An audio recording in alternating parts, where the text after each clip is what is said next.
Before we begin, let me know in the comments where you're watching from and what time it is for you right now. What you're about to hear is not a celebration of monsters. It is an investigation into a particular species of literary creation that emerged in the early 20th century and has refused to die. Creatures that represent something fundamentally different from the vampires, werewolves, and demons that preceded them. These entities were designed not to frighten through violence or moral transgression, but through implication. They suggest that humanity occupies a position in the cosmos far more precarious and meaningless than we dare acknowledge in daylight hours. Between 1917 and 1937, a network of writers centered around a Providence-based recluse named Howard Phillips Lovecraft constructed a mythology of cosmic indifference. They invented gods who do not hate us because hatred requires attention. They described geometries that violated the fundamental architecture of space. They created colors that do not exist in the visible spectrum. This was horror filtered through scientific materialism, through Darwin and Einstein, through the crushing realization that the universe operates on scales where human consciousness is less than statistical noise. We will examine these creatures not as entertainment, but as philosophical artifacts, symptoms of a particular cultural moment when ancient dread met modern cosmology. Consider this not an encyclopedia, but an autopsy. Some knowledge, once acquired, cannot be unlearned. You have been warned. Cosmic horror did not emerge from a vacuum. It crystallized during a specific historical moment when multiple intellectual currents converged: the aftermath of World War I, the popularization of Einstein's relativity, the secularization of Western thought, and the professionalization of science fiction as a literary mode. Between 1890 and 1920, the Gothic tradition that had dominated supernatural fiction for over a century began to feel inadequate. Ghosts haunting manor houses, vampires stalking virtuous women, deals with a Christian devil. These frameworks presumed a universe that still centered on human moral drama. The new century demanded something else. Howard Phillips Lovecraft, born in 1890 in Providence, Rhode Island, became the reluctant architect of this transformation. He was not, contrary to popular mythology, a tortured artist channeling genuine occult experiences.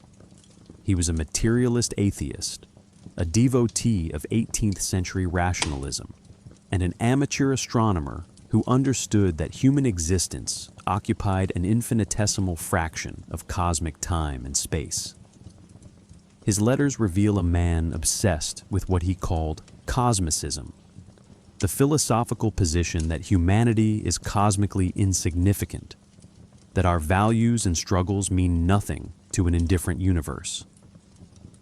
This was not pessimism for its own sake. It was, in Lovecraft's view, simply accurate. His creative method followed from this conviction. Traditional horror relied on the violation of natural law, the supernatural as intrusion. Lovecraft inverted this.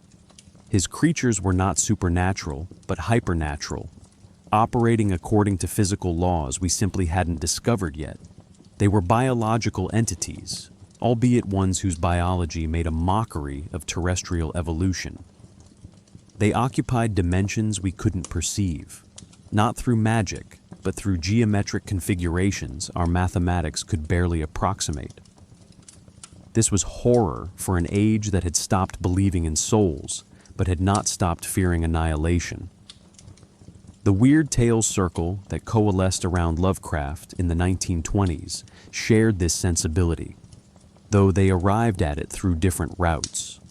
Arthur Machen, working in Britain decades earlier, had already begun stripping away Christian moral frameworks in stories like The Great God Pan, 1894, where the horror stemmed not from demonic evil, but from pan-dimensional biology intruding into human awareness. Algernon Blackwood's The Willows, 1907, presented nature itself as alien consciousness, vast and utterly indifferent to human observers. William Hope Hodgson's Maritime Nightmares, particularly The Voice in the Night, 1907, and The Nightland, 1912, suggested evolutionary processes so bizarre they read as surrealist fever dreams. What Lovecraft accomplished was the systematization of these impulses into a coherent aesthetic philosophy. He rejected anthropocentric horror entirely. His creatures do not tempt, bargain, or even acknowledge human agency in any meaningful way. When they interact with humanity at all, it is as we might interact with bacteria, aware of their existence only when they become inconvenient, and then dealing with them through mechanisms that look like apocalypse from the bacterial perspective. This represented a fundamental break from Gothic tradition, where monsters served as dark mirrors for human psychology. Lovecraft's monsters did not mirror anything. They simply existed, vast and ancient, and entirely unconcerned with the meanings we tried to impose upon them. By the early 1930s, this approach had become a collaborative mythos. Robert E. Howard contributed his own visions of pre-human civilizations and serpent people conspiracies. Clark Ashton Smith added baroque alien worlds where decay operated on geological timescales. The Weird Tales ecosystem created a shared vocabulary of cosmic dread, cross-referencing each other's invented texts and entities, until readers could no longer distinguish where one author's nightmares ended and another's began. They were building something genuinely new, horror, that presumed an educated, scientifically literate audience who would find the vastness of deep time more terrifying than any traditional ghost. This historical context matters because it reveals these creatures as purposeful philosophical instruments, not random imaginative flourishes. They were designed to make readers confront specific realizations about cosmic scale, temporal depth, and human irrelevance. Understanding this intent transforms how we approach the entities themselves. The cosmic horror tradition draws on philosophical currents far older than the 20th century. Long before Lovecraft conceived his blind idiot god, bubbling at the center of infinity, human cultures had grappled with the terror of cosmic indifference through religious and philosophical frameworks that refused comforting teleology. The pre-Socratic philosopher Anaximander, writing in the 6th century BCE, proposed the apeiron, an infinite, indefinite substance underlying all existence, devoid of qualities or purposes. From this formless chaos, worlds emerged and dissolved in endless cycles without design or meaning. This was not nihilism as despair, but as cosmological description. The universe simply was, and human concerns registered nowhere in its operations. Gnostic cosmology, emerging in the early centuries of the Common Era, provided perhaps the most direct ancestor to cosmic horror's theological architecture. The Gnostics proposed that the material world was created not by a benevolent supreme deity, but by a lesser, flawed entity, the demiurge, who either bungled creation through incompetence or shaped it through malice. Humanity existed trapped in matter, our sparks of divine consciousness imprisoned in flesh by cosmic forces that ranged from hostile to indifferent. This inverted the comforting monotheism of mainstream Christianity. The Creator God became the antagonist, and salvation required gnosis, forbidden knowledge that revealed reality's true, horrifying structure. The parallels to Lovecraft's Great Old Ones are striking. Both systems present deities who create or influence reality without benevolence, whose very existence makes mockery of human spiritual aspirations. Eastern philosophical traditions contributed their own strands of cosmic pessimism, though these traveled to Western audiences through filters of translation and interpretation.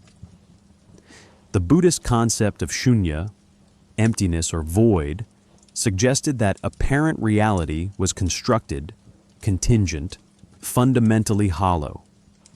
All forms, including the self, were temporary aggregations without essential existence. Hindu cosmology operated on timescales that dwarfed human history, yugas spanning hundreds of thousands of years, cycles of creation and destruction, overseen by deities like Shiva, whose cosmic dance both creates and annihilates worlds. These were not metaphors, but literal cosmic processes in which individual human lives barely registered as statistical noise. Western occultists and theosophists imported these concepts in the late 19th century, often distorting them, but the core insight remained. Reality might be vaster, stranger, and less human-centered than Abrahamic traditions suggested. The 19th century brought these ancient anxieties into sharper focus through secular philosophy.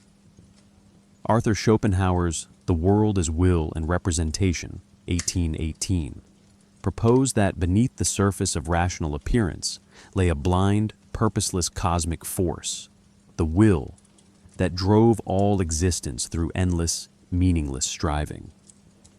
Consciousness was not reality's crown, but its curse. Awareness without purpose. Friedrich Nietzsche built on this foundation, proclaiming the death of God and the necessity of creating meaning in a meaningless cosmos. His famous injunction, "If you gaze long into an abyss, the abyss also gazes into you," would become almost a motto for cosmic horror writers. The abyss does not attack or judge. It simply exists, and prolonged contemplation of it fundamentally alters consciousness. Then came Darwin. On the Origin of Species, 1859, did more than challenge biblical literalism. It removed humanity from any special cosmic position. We were not divinely crafted, but randomly evolved, the product of billions of years of blind selection, pressure, our consciousness an accident of neurology with no transcendent significance. By the early 20th century, this realization had permeated educated culture. Thomas Hardy's novels portrayed humans as insects crushed by indifferent cosmic machinery.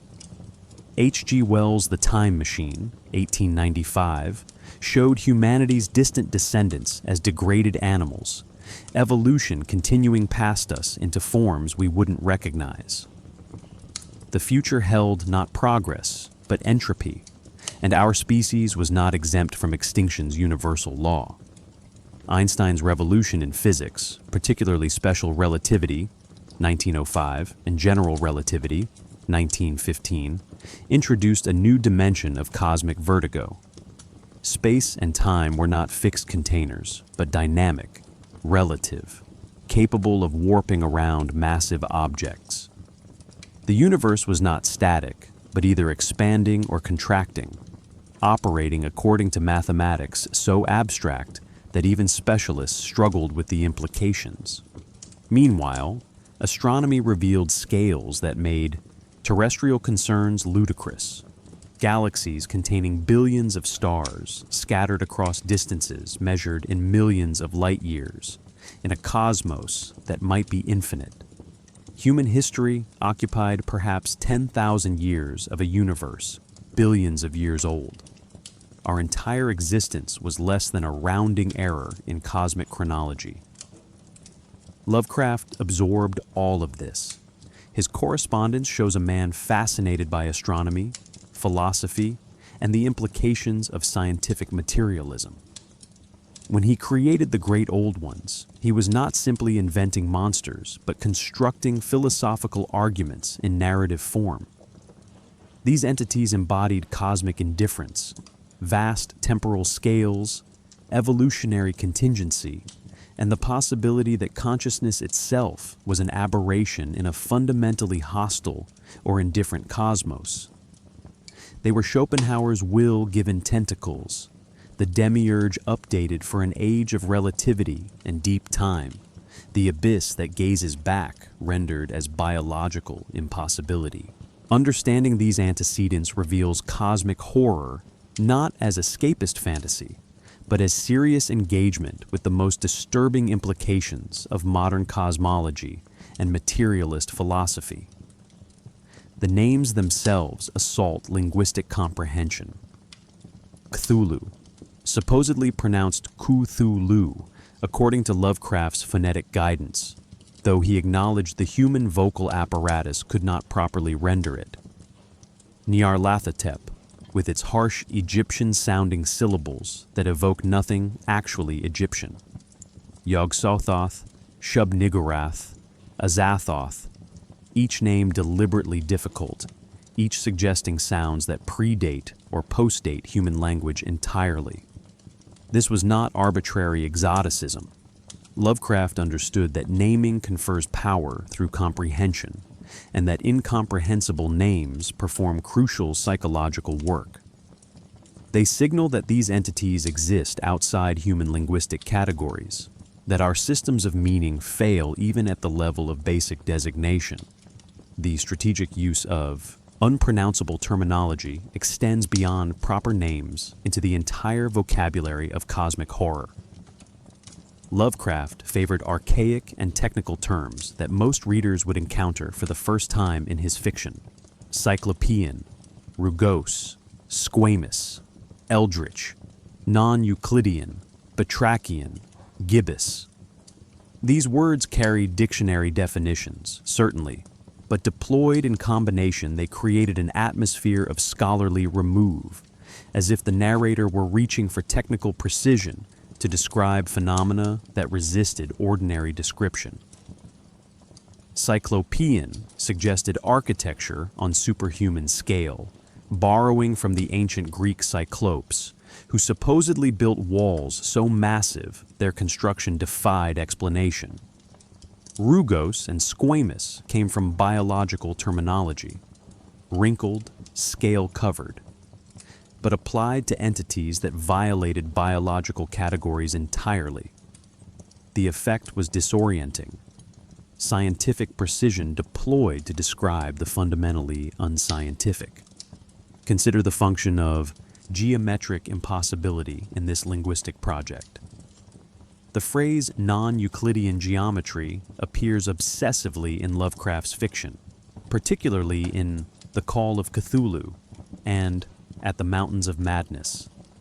Euclidean geometry, formalized by the ancient Greek mathematician around 300 BCE, described flat space where parallel lines never meet and the angles of triangles sum to 180 degrees. Non-Euclidean geometries, developed in the 19th century by mathematicians like Lobachevsky and Riemann, demonstrated that space could curve, that parallel lines might converge or diverge, that alternate geometric systems could be mathematically consistent.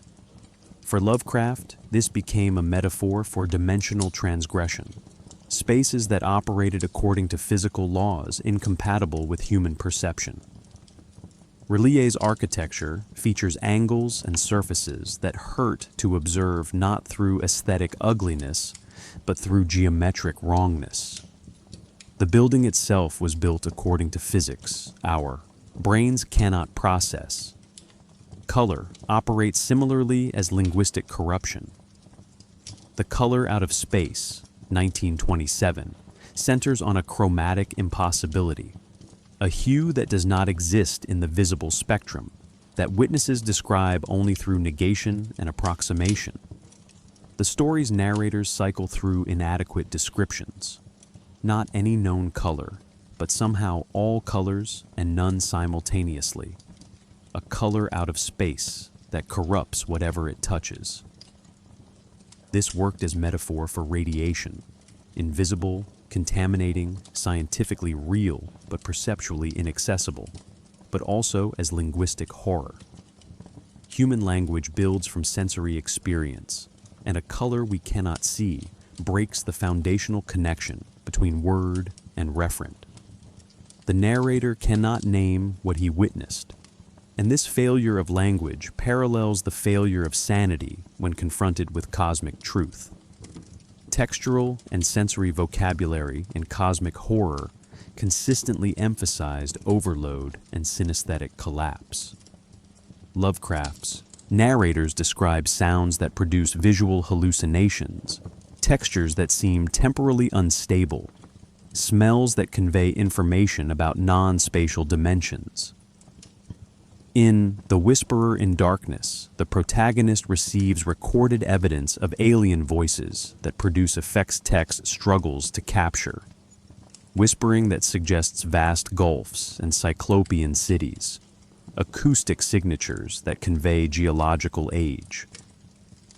The writing attempts to describe experiences for which human sensory categories provide no adequate framework, resulting in prose that piles adjective upon adjective, searching for combinations that might approximate the incomprehensible. The mock scholarly apparatus deserves particular attention as linguistic strategy. Lovecraft liberally invented academic sources, the Necronomicon of the mad Arab Abdul al-Hazred, the Pinacotic manuscripts, the Rilya text, and cited them with careful specificity. The Call of Cthulhu references specific passages, provides publication history, even notes which universities hold copies in restricted collections. This pastiche of academic citation served multiple purposes. It created verisimilitude through documentary texture, suggesting the narrator had consulted actual archival materials. It implied a vast hidden history of forbidden knowledge, with Lovecraft's stories representing only fragmentary glimpses of a much larger cosmic horror bibliography. Most importantly, it positioned these narratives as research findings rather than imaginative fiction. The narrator as scholar compiling evidence, not storyteller inventing fantasy. Language itself becomes unreliable narrator in this tradition. Characters consistently note that their accounts cannot capture what they witnessed. That translation from experience to text necessarily fails. This was not mere rhetorical humility, but philosophical position. Human language evolved to describe human-scale phenomena in 3 spatial dimensions across forward-moving time. Cosmic horror operates at scales and through dimensionalities for which we have no native vocabulary. Every description is approximation, every name a failure, every account necessarily incomplete. The creatures themselves remain fundamentally indescribable, present in the text primarily through the linguistic breakdown their presence causes. We know them through the ruins of language they leave behind. The Necronomicon does not exist. This should be stated clearly because thousands of people have believed otherwise. No mad Arab named Abdul al-Hazred compiled forbidden knowledge in Damascus circa 730 CE. No Greek scholar, Theodorus Philetas, translated it in 950 CE. Dr. John Dee never produced a Latin edition in 1586. Yet bookstores still receive inquiries. University libraries field requests for their restricted copies. Online marketplaces sell authentic editions. Lovecraft invented the book casually in a 1922 story, elaborated its fictional history across subsequent tales, and watched as collaborative cross-referencing between Weird Tales authors transformed a narrative device into something approaching genuine mythology. This was myth-building through citation, the technique of treating invented sources as if they possessed independent historical reality. Lovecraft constructed the Necronomicon's provenance with careful attention to plausibility. He gave it a title in Arabic, Al-Azif, supposedly referring to nocturnal insect sounds that Arabs superstitiously associated with demon activity. He provided biographical details for Abdul al-Hazred, travels through the empty quarter of Arabia, decades spent in ruins of Babylon and beneath Memphis, eventual public death in Damascus. The book itself supposedly contained astronomical calculations, ritual formulae, and fragmentary history of the great old ones, information dangerous enough that merely reading certain passages induced madness or death. Lovecraft specified which institutions held copies.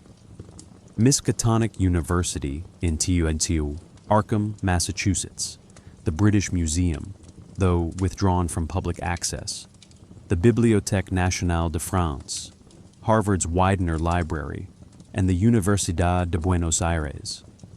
Each detail added texture, suggested archival research, implied documentary authority. The strategic genius lay in Lovecraft's willingness to share this invention. When fellow Weird Tales authors like Robert E. Howard, Clark Ashton Smith, and Robert Bloch began referencing the Necronomicon in their own stories, they created a feedback loop of fictional validation. Howard's characters consulted it for information about serpent people. Smith's sorcerers used it to summon entities from Lovecraft's pantheon.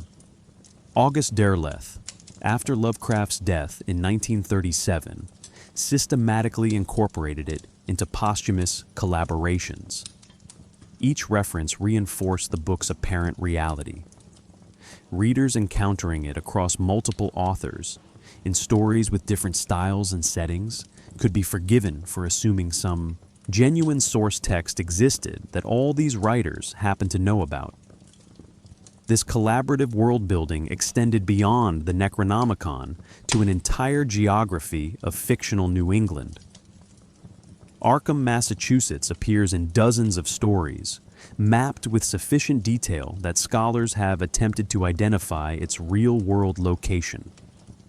Miskatonic University, with its library of occult texts and expeditions to Antarctic plateaus, functions as recurring institutional anchor.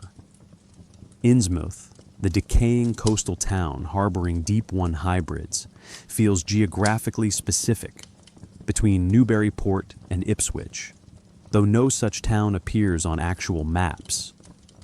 Lovecraft even created a Miskatonic Valley region, implying rural areas where pre-Columbian stone circles and degenerate families persisted outside modernity's reach. Characters move between these locations, reference shared landmarks, treat the fictional geography as established fact. The mad Arab trope deserves critical examination because it reveals both the power and problems of Lovecraft's myth-building. Abdul al-Hazred served specific narrative functions, exotic enough to explain forbidden knowledge from outside Western tradition, mad enough to excuse the transgressive nature of what he supposedly documented, conveniently dead by violent means suggesting cosmic forces punish those who know too much. But this construction relied on Orientalist stereotypes, the East as source of dangerous mysticism, Arabs as either fanatical or insane, Islamic civilization as preserving pre-rational knowledge that enlightened West had abandoned. Lovecraft's racism, documented extensively in his letters, permeated his mythology at structural level. The Great Old One's cults consistently appear among degenerate populations, mixed-race communities, immigrants, rural poor, non-Western peoples. This was not incidental, but central to his cosmology of decline and contamination. Later authors would struggle with this inheritance. Some tried sanitizing it, removing racist elements while preserving the cosmic framework. Others confronted it directly, interrogating how cosmic horror's philosophical pessimism intertwined with reactionary cultural anxiety. The mythology survived this examination, but not unchanged. Contemporary cosmic horror often inverts Lovecraft's assumptions. What if the cultists were right? What if contamination represented liberation from limited human perspective? What if miscegenation with cosmic entities offered transcendence rather than degradation? These reframings demonstrate mythology's flexibility, its capacity to absorb critique and mutation while maintaining recognizable core. The hoax becoming mythology phenomenon accelerated after Lovecraft's death. In 1973, an occultist using the pseudonym Simon published the Simon Necronomicon, claiming it derived from ancient Sumerian sources. The text was obvious fraud. Poorly researched pseudo-Mesopotamian material mixed with Golden Dawn ritual structures, but it sold hundreds of thousands of copies. Chaos magicians adopted it as workable grimoire, arguing that belief made sigils functional regardless of historical authenticity. Other hoax editions appeared: the Hay Necronomicon, the Tyson Necronomicon, various authentic translations that shared nothing except appropriation of Lovecraft's invented title. Each perpetuated the mythology while demonstrating fiction's capacity to generate genuine cultural artifacts. This reveals cosmic horror's unique relationship to belief. Unlike most literary traditions, it actively benefits from confusion between fiction and reality. The power of suggestion, creatures described but never fully shown, books referenced but never quoted completely, histories implied but never definitively established, allows readers to fill gaps with their own fears. Lovecraft understood that complete description would diminish his entities. Better to provide fragments, tentacles glimpsed in darkness, non-Euclidean angles at peripheral vision, second-hand accounts from dubious witnesses. The mythology worked because it remained incomplete, because it invited elaboration, because it treated cosmic horror not as closed fictional universe, but as ongoing investigation into truths humanity had not yet fully uncovered. By the time his collaborative circle finished cross-referencing their invented sources, they had built something resembling genuine mythology, stories people half believed or wanted to believe, or couldn't quite dismiss despite knowing better. Cosmic indifference forms the philosophical bedrock of these entities. Traditional horror presumes a universe that cares enough to be cruel. Demons torture because they hate virtue. Vampires hunt because they desire blood. Ghosts haunt because they cannot rest. The great old ones do none of these things. They do not hate humanity because hatred requires recognition of the hated party as significant enough to oppose. When Cthulhu dreams in Arlier, his psychic broadcasts affect human minds not through deliberate malice, but as incidental radiation, the way a nuclear reactor produces heat as byproduct of fission. We are not enemies to these entities. We are not even obstacles. We are simply present in a cosmos that would function identically without us. This indifference operates on temporal scales that make human history invisible. Azathoth has bubbled and blasphemed at reality's center since before Earth coalesced from stellar debris. The Elder Things colonized this planet 1 billion years ago, built cities while terrestrial life consisted of single-celled organisms, and departed or died long before mammals evolved. Human civilization, our 10,000 years of agriculture, cities, philosophy, war, represents perhaps 1/10,000th of 1% of the time these entities have existed.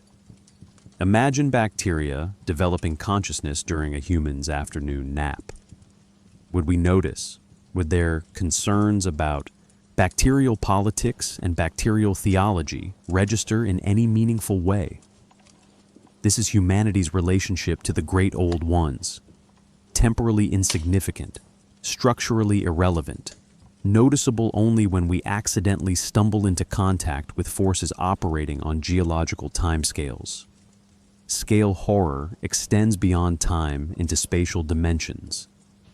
Lovecraft's entities frequently exist partially or wholly outside three-dimensional space. Yog-Sothoth is described as coterminous with all time and space, yet supposedly locked outside the universe we know. This paradox, simultaneously everywhere and nowhere, existing in dimensions our geometry cannot map, produces cognitive strain by definition. Human spatial reasoning evolved to navigate savanna and forest, to judge distances for throwing spears and climbing trees. We can abstractly comprehend higher dimensions through mathematics, but we cannot visualize them. When cosmic horror describes beings who move through four-dimensional space as easily as we move through three dimensions, it confronts readers with intellectual knowledge divorced from experiential understanding. We know these entities exist in the narrative, but we cannot picture them, and this failure of imagination mirrors the failure of sanity the stories describe. Ontological corruption represents perhaps the most disturbing philosophical concept embedded in these creatures. Their mere presence destabilizes the fundamental categories through which we organize reality. In The Color Out of Space, the alien presence does not simply kill through radiation. It transforms matter itself into something no longer quite material, alters living tissue into forms that violate biological taxonomy, changes the very substance of the infected landscape into something that resists analysis. Plants grow to wrong sizes. Animals develop limb structures that make no evolutionary sense. The color itself, impossible to place in the spectrum, suggests that reality admits more variety than human perception can encompass. The horror lies not in death, but in the suggestion that matter, space, and biological law are more contingent than we imagine, subject to alteration by forces operating according to alien physical principles. Lovecraft was a materialist, yet his materialism produced deeply supernatural effects. This apparent contradiction resolves when we recognize that supernatural simply means not yet explained by current physics. His entities were biological, but their biology operated through quantum effects, dimensional geometries, and temporal mechanics that 1920s science could barely hypothesize.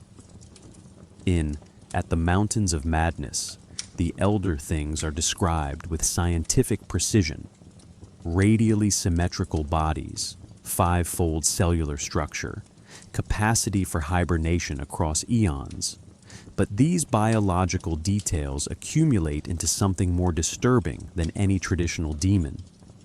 They suggest that life itself can take forms so alien that even their corpses, frozen for millions of years, remain fundamentally incomprehensible to terrestrial biology. Consciousness, tool use, civilization, all these emerge from anatomical structures and neurological arrangements that share no evolutionary ancestry with anything on Earth. The failure of rationality completes this philosophical architecture. In traditional Gothic horror, reason and faith combat supernatural evil. In cosmic horror, reason leads directly to madness because reality itself is more horrible than comforting illusion. The scholar who reads too deeply, the scientist who investigates too thoroughly, the mathematician who calculates too precisely. These figures discover truths that shatter sanity not through psychological weakness, but through accurate comprehension. Ignorance is not mere bliss, but survival strategy. The human mind evolved to process human-scale concerns, social dynamics, predator avoidance, tool construction. It did not evolve to comprehend billion-year timescales, four-dimensional geometries, or conscious entities whose thoughts unfold across centuries. When forced to confront these realities, consciousness breaks not because it is weak, but because it is attempting operations it was never designed to perform. This philosophical framework transforms cosmic horror from entertainment into serious engagement with nihilistic implications of scientific materialism. These creatures embody what happens when Enlightenment confidence meets cosmic vastness, when reason discovers not divine order, but fundamental meaninglessness, when investigation reveals not truth, but the inadequacy of human categories to capture truth. They are arguments made flesh, thought experiments given tentacles, philosophical positions rendered as narrative nightmare. Azathoth occupies the throne of cosmic hierarchy, though throne implies intentionality this entity utterly lacks. Described as the blind idiot god and nuclear chaos, Azathoth bubbles and blasphemes at the center of ultimate infinity, surrounded by servitor demon sultans who pipe mindlessly for its amusement. This is cosmology as nightmare inversion, the supreme deity as mindless, the center of all reality as chaos rather than order, the source of creation as idiot rather than intelligence.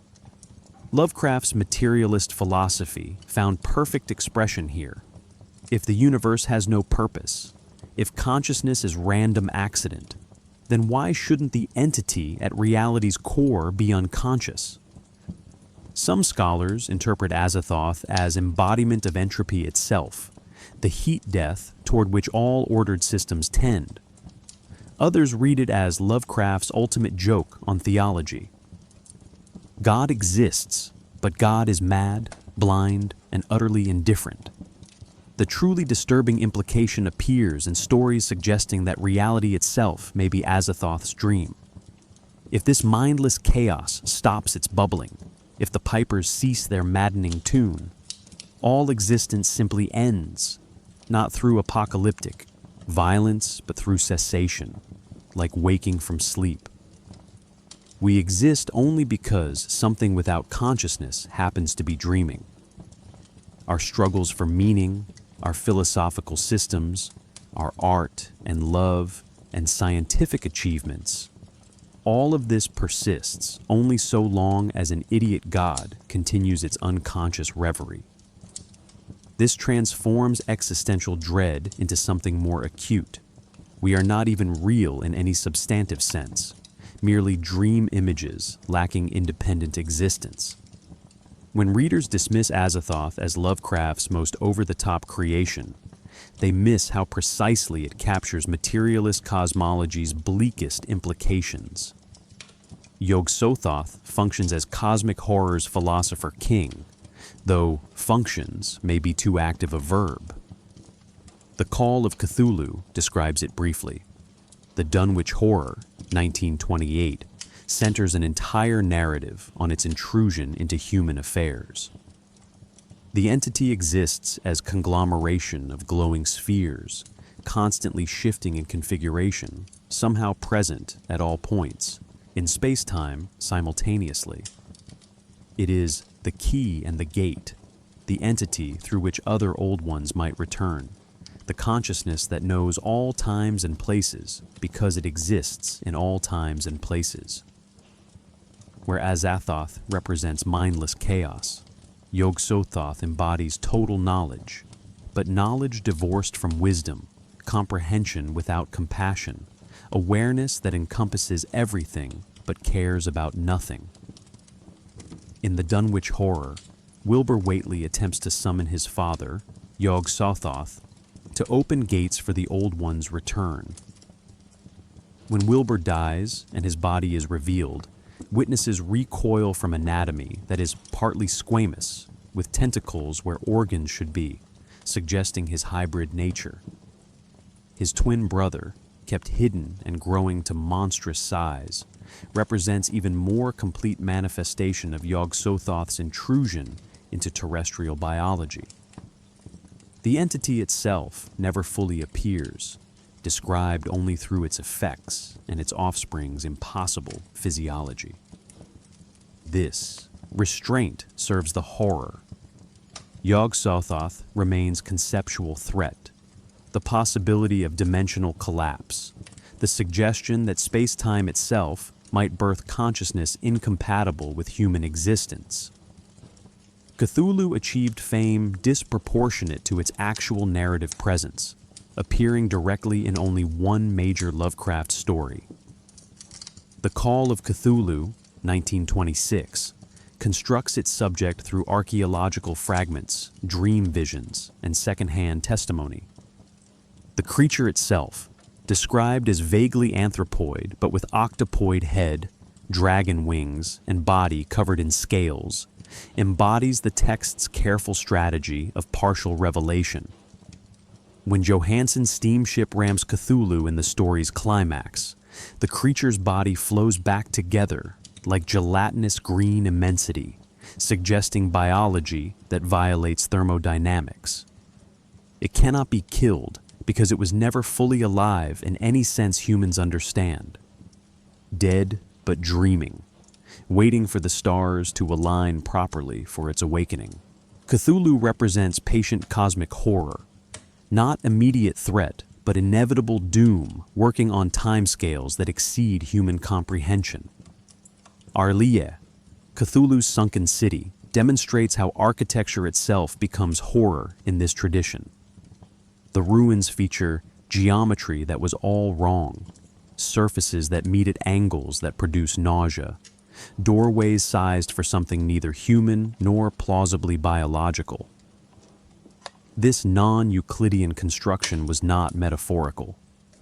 Lovecraft imagined spaces built according to physics operating differently than terrestrial physics, structures that existed partially in dimensions humans cannot perceive. Walking through Relie means experiencing dimensional dislocation as physical phenomenon. You turn left, but somehow arrive at a location that should require turning right. You climb stairs that descend. You perceive distances that change depending on viewing angle. The city attacks consciousness simply by existing, requiring perception of what cannot be perceived. Nyarlathotep differs from other great old ones through apparent intentionality. Where most cosmic entities ignore humanity, Nyarlathotep actively seeks human contact, appearing in countless forms across cultures and epochs. The prose poem Nyarlathotep, 1920, presents him as traveling lecturer, demonstrating scientific instruments, drawing crowds who experience visions of cosmic destruction. In The Haunter of the Dark, 1935, he inhabits a Providence church as shining trapezohedron guardian, an entity of living darkness summoned through failed rituals. Other stories describe him as the crawling chaos, shapeshifter, messenger between great old ones and human cultists. Some scholars interpret Nyarlathotep as representing modernity itself, electricity, radio, atomic power, technologies that connect humanity to cosmic forces we cannot control and should not have accessed. Shub-Niggurath receives less detailed description than other entities, but carries profound symbolic weight. Called the Black Goat of the Woods with 1,000 young, this entity represents fertility as cosmic horror. Traditional mythology associates fertility with life-giving benevolence. Shub-Niggurath inverts this. Reproduction becomes nightmare, endless spawning without purpose, life generating life in exponential horror. The 1,000 young are never fully described, appearing as dark shapes in forest settings, producing sounds that suggest neither animal nor human vocalization. This transforms pastoral settings into sites of primordial dread. The woods as pre-human realm where alien biology still operates according to principles that predate mammalian evolution. The color out of space deserves recognition as perhaps Lovecraft's most successful entity, because it resists embodiment entirely. Not a creature, but a phenomenon. Not alive, but not exactly dead. The color arrives via meteorite and proceeds to contaminate everything it touches. Plants bloom in wrong colors. Animals mutate into increasingly bizarre forms. Human victims fade into translucence before vanishing entirely. The story succeeds through scientific framework. Characters analyze spectroscopically, consult botanists and chemists, attempt rational investigation that nonetheless fails to explain what they are witnessing. This was radiation horror before most readers understood radiation, cosmic contamination rendered through chromatic impossibility. Lesser entities populate the margins, the hounds of Tindalos pursuing through angular rather than curved time, the elder things with their five-fold symmetry and billion-year history, the mygo fungi from Yuggoth extracting human brains for interstellar transport, Shoggoths breaking free from their creator masters. Each adds texture to a cosmology where humanity represents late-arriving accident, where conscious entities vastly more powerful either ignore us or study us as we might study interesting bacterial cultures. These are not monsters in any traditional sense, but rather the universe's native inhabitants, and we are the intruders, briefly present before our inevitable extinction. Witnessing operates as contamination in cosmic horror's epistemological framework. Characters do not simply see disturbing things and react with temporary fear. They acquire knowledge that permanently alters consciousness. In The Call of Cthulhu, Professor Angel dies shortly after compiling evidence of worldwide cult activity, his death attributed to heart failure, but suggesting something more sinister. His nephew, taking up the investigation, concludes his account with the chilling acknowledgement that he expects similar fate. The story's final lines reveal that merely organizing fragmentary evidence into coherent narrative constitutes dangerous act. I know too much, and the cult still lives. Knowledge itself becomes pathogen, information that cannot be quarantined once acquired. This explains the peculiar function of madness in these narratives. Traditional Gothic horror treats insanity as breakdown, the mind's failure to process traumatic experience. Cosmic horror inverts this. Madness represents expanded perception, the mind succeeding too well at comprehending reality's true structure. When cultists babble about Cthulhu's dreams, when scholars lose language ability after reading Necronomicon passages, when Antarctic expedition survivors refuse to discuss what they found, these responses indicate not cognitive failure, but cognitive success at processing information. Human neurology was never designed to handle. The mad are those who can perceive dimensional geometries, temporal depths, and entity scales that ordinary consciousness filters out as survival mechanism. Sanity becomes form of ignorance, necessary blindness, protecting against truths that destroy psychological cohesion. Consider the recurring figure of the scholar destroyed by his research. In The Whisperer in Darkness, 1930, Albert Akeley begins as skeptical folklorist investigating Vermont's strange traditions. His correspondence with the narrator charts his transformation from skeptic to believer to something worse. Victim whose brain ends up in mygo cylinder, whose voice gets recorded for use in deception, whose body becomes puppet animated by alien intelligence. The story suggests that investigation itself attracts attention, that looking too closely at cosmic horror makes you visible to entities that otherwise wouldn't notice individual humans. Research becomes summoning ritual.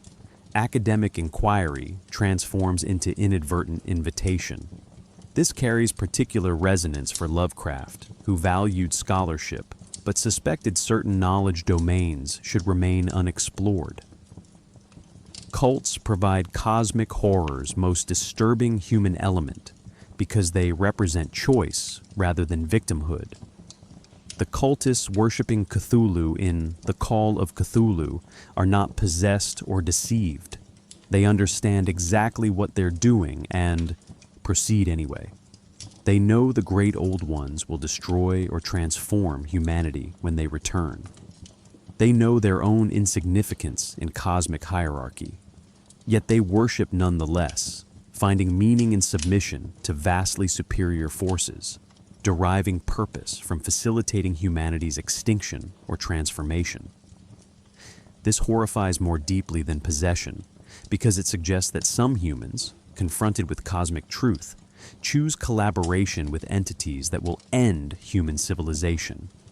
They represent the possibility that nihilism leads not to despair, but to active facilitation of the void. Genetic corruption introduces horror at biological rather than merely psychological level. The Shadow over Innsmouth, 1931, follows narrator who investigates decaying Massachusetts fishing town and discovers its inhabitants are hybrids, humans interbreeding with deep ones, aquatic entities from offshore trench. The story's horror accumulates gradually, the peculiar Innsmouth look shared by townspeople, their hostility to outsiders, rumors of disappeared visitors. Then comes the revelation that transformation is hereditary and progressive. Human Deep One hybrids begin life appearing mostly human, but gradually metamorphose, developing fish-like features, gill structures, immortality, and ultimately returning to oceanic depths to join their Deep One relatives. The narrator escapes Innsmouth, but then discovers his own genealogical connection to the town. The story ends with him accepting his inevitable transformation, even anticipating it with something approaching eagerness. This biological determinism, you cannot escape what's written in your genes, transforms horror from external threat to internal inevitability. Dreams function as primary contact medium between cosmic entities and human consciousness. Lovecraft, who kept detailed dream journals and drew inspiration from his own nightmares, understood dreams as liminal space where conscious filters weaken. In his mythology, sensitive individuals, artists, poets, the psychologically unstable, receive broadcasts from sleeping great old ones during specific astronomical configurations. The Call of Cthulhu documents worldwide outbreak of disturbing dreams coinciding with R'lyeh's brief surface emergence, affecting creative and imaginative minds most strongly. The dreams carry information, visions of impossible cities, phrases in unknown languages, geometric patterns that imprint themselves on waking consciousness. This positions creativity itself as dangerous sensitivity, artistic temperament as vulnerability rather than gift. Those most capable of imagining also prove most capable of receiving cosmic transmissions they cannot properly process. Archaeological hubris provides narrative engine for multiple stories. At the Mountains of Madness, 1936, follows Antarctic expedition discovering Elder Thing City preserved in ice for millions of years. The scientists proceed, systematically, measuring, photographing, collecting specimens, never recognizing that some ruins should remain buried, some history should stay forgotten. When they disturb Shoggoth servants still somehow alive beneath the ice, the expedition's destruction follows inevitably. The story positions scientific method itself as inadequate framework for cosmic horror. Empirical investigation presumes safety through knowledge, but these entities exist specifically to demonstrate knowledge's insufficiency. Every measurement, every carefully documented observation, every attempt to apply terrestrial biological categories to alien remains, All of this represents futile attempt to domesticate through understanding what cannot and should not be domesticated. The tragic scientist emerges as cosmic horror's characteristic protagonist. Herbert West reanimating corpses and losing control of his creations. Walter Gilman studying non-Euclidean calculus until he can physically traverse dimensional angles. Crawford Tillinghast building machines that reveal normally invisible entities and inviting their attention. These figures embody Enlightenment confidence meeting cosmic reality. The belief that reason, method, and careful observation will reveal manageable truth. Instead, they discover that some truths are not manageable, that understanding can be fatal, that the universe contains knowledge specifically incompatible with human psychological survival. They are not punished for hubris in any moral sense. They simply achieve what they sought, genuine comprehension, and comprehension destroys them because reality structure exceeds the load-bearing capacity of human consciousness. This is horror as epistemological tragedy, the mind's success becoming its doom. The grimoire as cognitive hazard represents cosmic horror's most sophisticated epistemological conceit. The Necronomicon does not merely contain disturbing information. It reorganizes consciousness in readers who comprehend its contents. Lovecraft's stories carefully distinguish between those who possess the book and those who truly read it. Librarians who catalog it, scholars who translate passages for academic purposes, cultists who recite memorized formulae. These individuals interact with the text at surface level. But those rare readers who genuinely understand what Abdul al-Hazred documented, who grasp the mathematical proofs and astronomical calculations underlying ritual instructions, undergo transformation indistinguishable from possession. The book itself becomes entity, information structured to reprogram neural architecture toward recognition of cosmic realities. Human minds evolved specifically to avoid perceiving. Other forbidden texts populate Lovecraft's bibliography with similar properties. The Pnakotic manuscripts supposedly predate human writing, preserved through millennia by unknown custodians, containing knowledge from species that inhabited Earth before mammals evolved. The Book of Eibon, contributed by Clark Ashton Smith, details Hyperborean sorcery and extra-dimensional travel. Unaussprechlichen Kulten, literally unspeakable cults in German, though the grammatical error suggests author von Junst's imperfect command of the language, catalogs worldwide worship of entities predating human religion. Each text carries specific danger profile. The Necronomicon drives readers mad through cosmic revelation. The Book of Eibon provides functional transformation rituals. Unaussprechlichen Kulten documents still active cults that notice those who read about them. These are not MacGuffins, but carefully constructed narrative devices exploring how information itself can be hazardous material. Mathematics emerges as particularly dangerous knowledge domain.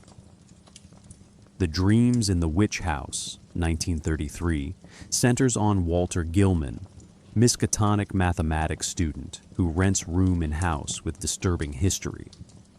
Gilman studies non-Euclidean calculus and higher dimensional geometry, attempting to prove that physical travel through dimensional angles is mathematically possible.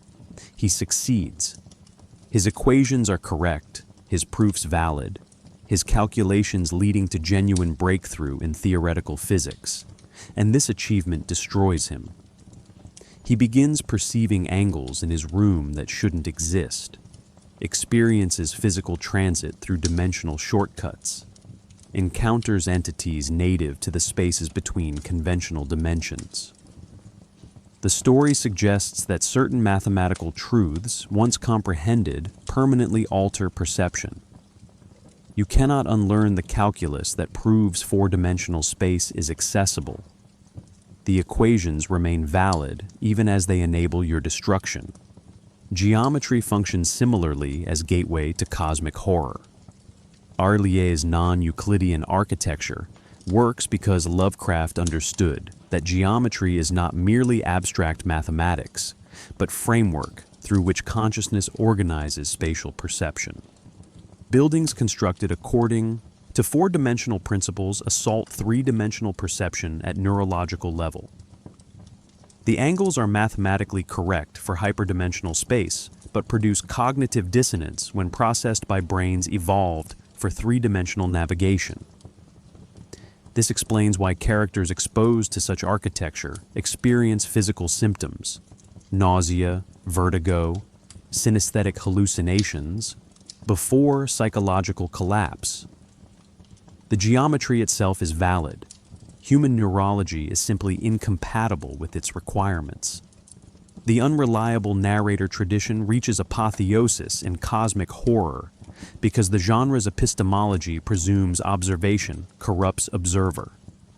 Nearly every Lovecraft protagonist is explicit about their account's limitations. They acknowledge gaps in memory, periods of unconsciousness, experiences they cannot adequately verbalize. The Call of Cthulhu consists entirely of second-hand and third-hand accounts compiled by someone who never witnessed primary events. At the Mountains of Madness is framed as survivors' testimony, specifically intended to prevent future expeditions, though the narrator acknowledges his account sounds insane. The Shadow over Innsmouth features protagonist writing from asylum, his narrative reliability deliberately uncertain. This is not mere stylistic convention, but philosophical necessity. If witnessing cosmic horror destroys sanity, then every witness narrator is definitionally unreliable. We receive their testimony knowing consciousness has been compromised, that what they report may be accurate perception of impossible reality or complete psychotic break, and the genre refuses to definitively distinguish between these possibilities. Consider the recursive horror of the contaminated narrative. If reading about cosmic entities can corrupt consciousness, then Lovecraft's stories themselves function as transmission vectors, not for actual cosmic knowledge, but for ideas that genuinely disturb once comprehended.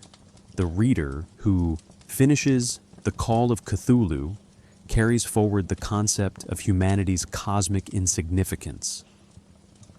The reader who completes The Color Out of Space retains awareness that contamination might occur at levels below perception. These are not dangerous in any literal sense, yet they perform ideological work, installing philosophical positions that resist removal once understood. This explains the story's unusual longevity and cultural penetration. They are not merely entertaining, but genuinely infectious at mimetic level, ideas structured to survive and propagate through readership. Academic institutions in cosmic horror serve as thin barriers against cosmic truth, their failure predetermined but necessary. Miskatonic University houses the restricted Necronomicon collection, trains the scholars who will read too deeply, funds the expeditions that will uncover what should remain buried. The institution embodies Enlightenment confidence that knowledge can be safely contained, properly studied, rendered inert through academic rigor. Every Lovecraft story set at or connected to Miskatonic demonstrates this confidence as delusion. The librarians cannot truly restrict access. Determined scholars find ways. The professors cannot prevent students from pursuing dangerous lines of inquiry. The expeditions cannot be adequately warned because warning requires explaining precisely the knowledge that proves so dangerous. Academia becomes tragic machinery, generating the conditions for its own destruction through commitment to inquiry, it cannot safely abandon. Some stories gesture toward responsible destruction of knowledge as ethical necessity. Characters burn books, destroy artifacts, seal chambers, hoping to prevent future discovery. Yet this strategy always fails partially. Some record survives, some witness escapes, some fragment of knowledge persists to contaminate future investigators. The Call of Cthulhu ends with narrator destroying most of his evidence, but preserving written account, ensuring the information propagates even as he tries containing it. This paradox captures cosmic horror's epistemological tragedy. The knowledge is genuinely dangerous. Suppression is genuinely necessary. Yet suppression proves impossible because knowledge, once acquired, cannot be fully destroyed. It survives in memory, in fragmentary records, in the changed consciousness of those who briefly glimpsed cosmic truth. The ultimate horror lies in epistemological humility, not as philosophical position, but as survival requirement. Lovecraft's fiction argues, with remarkable consistency, that humans must accept the limits of knowledge not because inquiry is wrong, but because reality contains truths specifically incompatible with human psychological survival. This was not anti-intellectualism, but tragic intellectualism, the recognition that reason, pursued far enough, discovers its own inadequacy. Some questions have answers that destroy those who receive them. Some doors, once opened, cannot be closed. Some knowledge proves fatal, not because of what you do with it, but simply because possessing it reorganizes consciousness in ways that preclude continued sanity. The grimoires, the geometries, the cosmic entities themselves, all demonstrate this principle, and the stories themselves, by design, force readers to contemplate whether they have just acquired knowledge they would be better off not possessing. Dagon, 1917, represents Lovecraft's first mature attempt at cosmic horror, written after his return to fiction following years of depression and isolation. The story follows a morphine-addicted narrator recounting his wartime experience, shipwrecked, adrift, waking on a vast expanse of ocean floor, inexplicably exposed by seismic activity. He discovers a monolith carved with hieroglyphs and bas-reliefs depicting hybrid fish-human creatures worshipping something vast. Then he witnesses one of these creatures, enormous, vaguely anthropoid, but fundamentally ichthyic, emerge from the waters. The narrator flees, returns to civilization, but cannot escape the memory. The story ends with him hearing sounds at his door, convinced the deep ones have tracked him. This 18-page tale established templates Lovecraft would refine for 2 decades. The scholarly narrator, the ancient civilization predating humanity, the entity glimpsed but never fully comprehended, the contamination that survives, return to normalcy. The Call of Cthulhu, 1926, crystallized cosmic horror's methodology so effectively that it overshadowed Lovecraft's earlier work. The story proceeds through 3 interlocking accounts: Francis Wayland Thurston investigating his uncle's mysterious death and strange documents, sculptor Henry Wilcox's fever dreams of cyclopean cities, and Norwegian sailor Gustaf Johansson's manuscript describing his crew's encounter with risen Arlaia. This structure itself performs crucial work. No single witness possesses complete picture, and protagonist Thurston never directly experiences cosmic horror, but only assembles others' fragmentary testimonies. The climax occurs in Johansson's manuscript. His ship encounters Relia emerged from the Pacific. Crew members explore non-Euclidean ruins. Cthulhu itself rises from the temple. Johansson's description captures Lovecraft's mature style. A mountain walked or stumbled. If I say that my somewhat extravagant imagination yielded simultaneous pictures of an octopus, a dragon, and a human caricature, I shall not be unfaithful to the spirit of the thing. This story established the practice of cross-referencing between authors that would define the Weird Tales circle. Robert E. Howard's The Black Stone, 1931, references Cthulhu and the Necronomicon. Clark Ashton Smith's Ubo-Sathla, 1933, connects to Lovecraft's Hyperborean mythology. Robert Bloch's The Shambler from the Stars, 1935, explicitly killed a character based on Lovecraft, who responded by killing a Bear-Bear-Bell. Bloch analog in The Haunter of the Dark, 1936. This was collaborative world-building through citation, each author treating others' invented entities and texts as established reference points.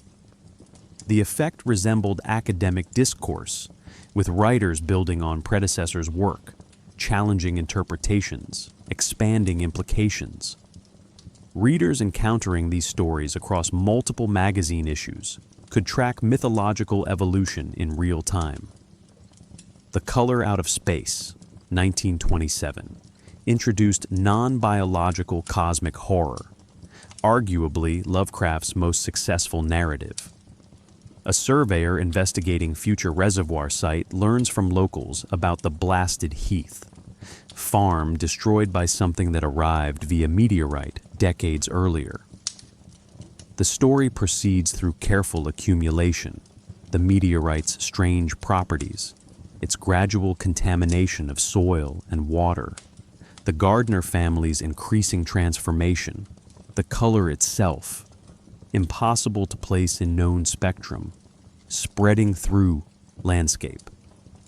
Lovecraft's prose captures chromatic impossibility through negation. It was just a color out of space, a frightful messenger from unformed realms of infinity beyond all nature as we know it. The story's horror operates through scientific framework, failing completely. Chemists cannot analyze the substance. Physicists cannot explain its properties. Botanists cannot classify the mutations it produces. This was radiation anxiety before most readers understood radioactive contamination. The Dunwich Horror, 1928, brought cosmic horror to rural New England setting, making the alien feel disturbingly proximate. Wilbur Whateley's unnatural growth, his hybrid anatomy revealed after death, his invisible twin growing to monstrous size. These elements suggested dimensional intrusion into ordinary geography. The story's description of Wilbur's corpse emphasizes biological impossibility. Above the waist, it was semi-anthropomorphous, though its chest had the leathery, reticulated hide of a crocodile or alligator. The back was piebald with yellow and black, and dimly suggested the squamous covering of certain snakes. Below the waist, there was no resemblance to anything on Earth. This was anatomy as cosmic horror, physiology violating terrestrial taxonomy so completely that witnesses struggle to process what they observe. At the Mountains of Madness, 1936, represented Lovecraft's most ambitious narrative. Novella length, scientifically detailed, explicitly connecting multiple story cycles into coherent pre-human history. The Antarctic expedition discovers Elder Thing City preserved in ice, reads history carved into stone across epochs, encounters Shoggoth servants that outlived their masters. The text includes extensive pseudoscientific documentation, geological surveys, paleontological analysis, architectural measurements. This apparatus grounds cosmic horror in academic discourse, suggesting that proper scientific investigation inevitably leads to revelation better left undiscovered. The story's final revelation, that elder things were themselves terrified of something deeper in Antarctica, establishes hierarchies of cosmic horror, implying still greater entities beyond what the narrative reveals. The Shadow over Innsmouth, 1936, blended cosmic horror with transformation narrative, genetic contamination unfolding across generations. The protagonist's investigation of decaying fishing town, his narrow escape from hybrid residence, then his discovery of his own Innsmouth ancestry. This progression from external observer to internal victim inverted traditional horror structure. The story ends with acceptance rather than resistance.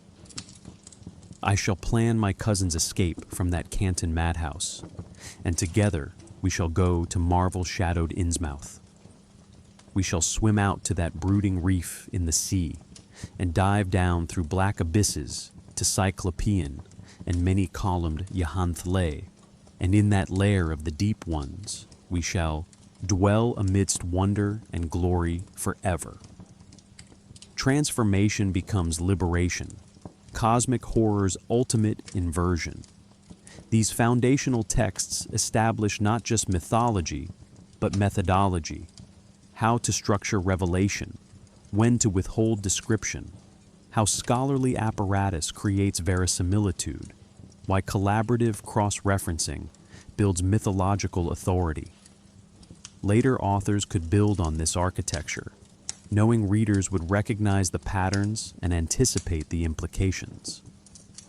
The intertextual web became self-reinforcing, each new story adding texture to existing framework, while that framework lent authority to new contributions.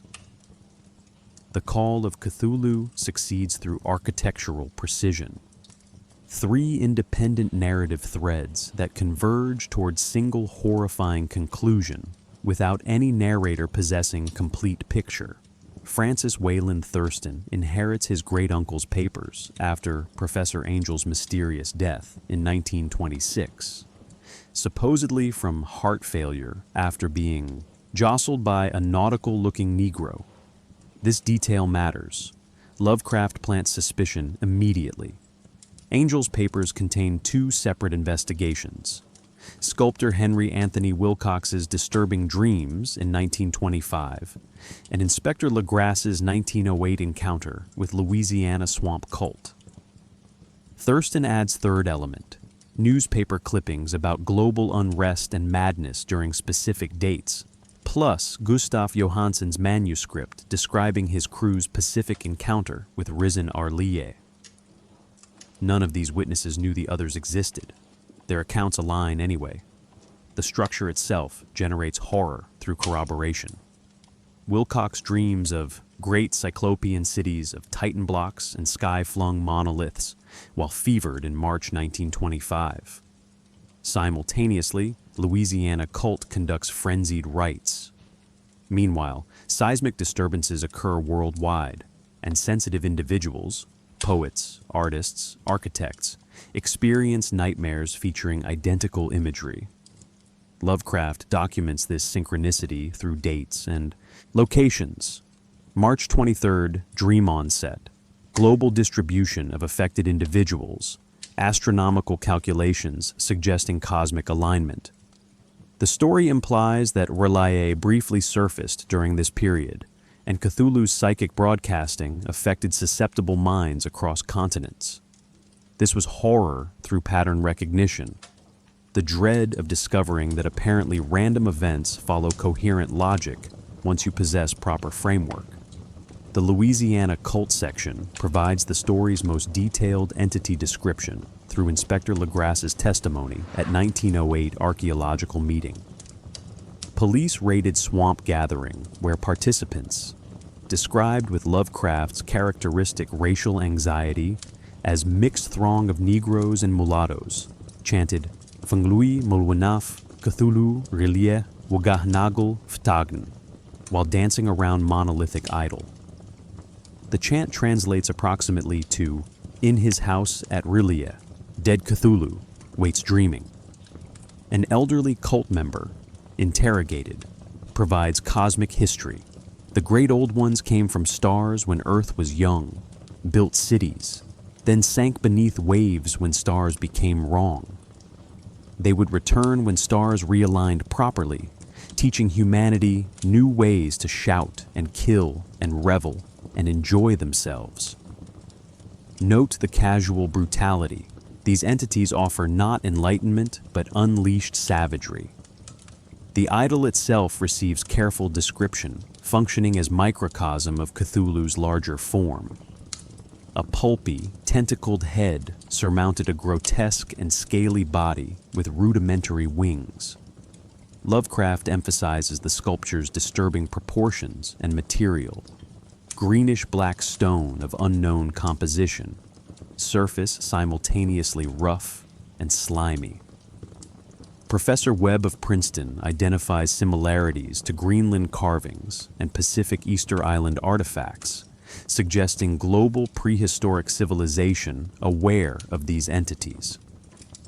This archaeological validation transforms cult worship from isolated madness to fragment of worldwide ancient knowledge. The horror accumulates not through supernatural revelation, but through suggestion that conventional history conceals millennia of humanity's awareness of cosmic entities we've collectively forgotten or suppressed.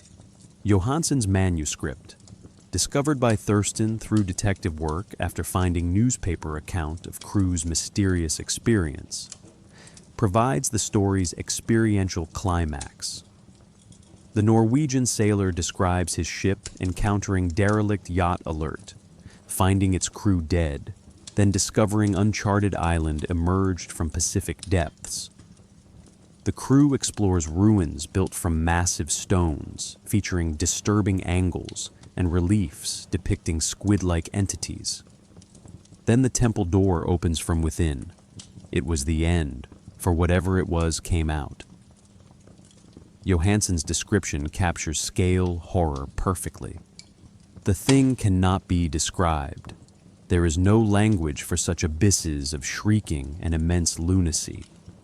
Yet he proceeds to describe octopoid head, dragon-like body, vast pulpy thing that squeezed through openings impossibly narrow for its bulk, suggesting dimensional properties that violate spatial conservation. The famous ramming scene demonstrates Lovecraft's restraint, even at climactic moment.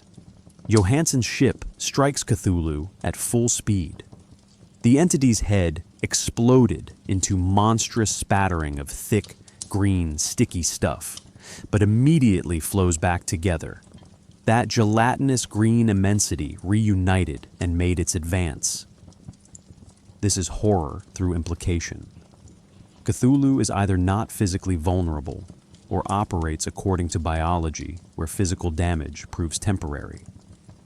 The yacht escapes only because Orlaye sinks again, astronomical alignment ending, Cthulhu returning to death-like dreaming. The creature was not defeated, merely interrupted. Johansson returns to civilization but dies shortly after. Thurston receives the manuscript from Widow. The survivor's death suggests either trauma-induced breakdown or something more sinister. Perhaps those who witness Cthulhu cannot be permitted extended survival. Thurston's concluding paragraphs establish the story's final horror: knowledge as doom. He has compiled evidence, organized chronology, proved alignment between separate accounts. This achievement does not provide satisfaction, but terror. I know too much, and the cult still lives. He hears sounds at night, assumes he will die as his uncle died, yet continues documenting anyway.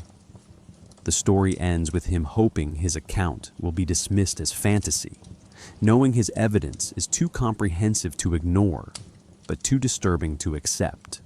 This final ambiguity, does Thurston die from heart condition like his uncle, or do cultists silence him, positions the reader as next link in chain of contaminated knowledge. We have now read what Thurston compiled. Are we implicated?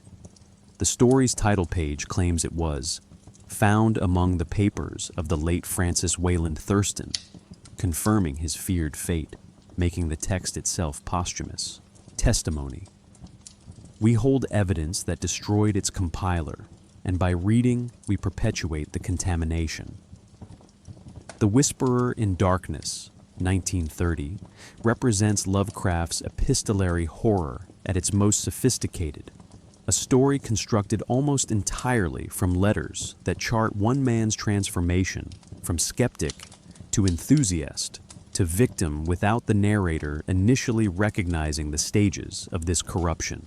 Albert N. Wilmarth, literature instructor at Miskatonic University, receives correspondence from Henry Wentworth Akeley, Vermont farmer investigating strange phenomena in rural hill country. Vermont floods in autumn 1927 have washed down curious bodies, pinkish things about 5 feet long, with membranous wings and multiple limbs ending in crab-like claws. Local hill folk whisper about creatures from outside that have inhabited remote regions since before human settlement, occasionally taking human collaborators. Akeley's early letters establish him as rational investigator, confronting inexplicable evidence.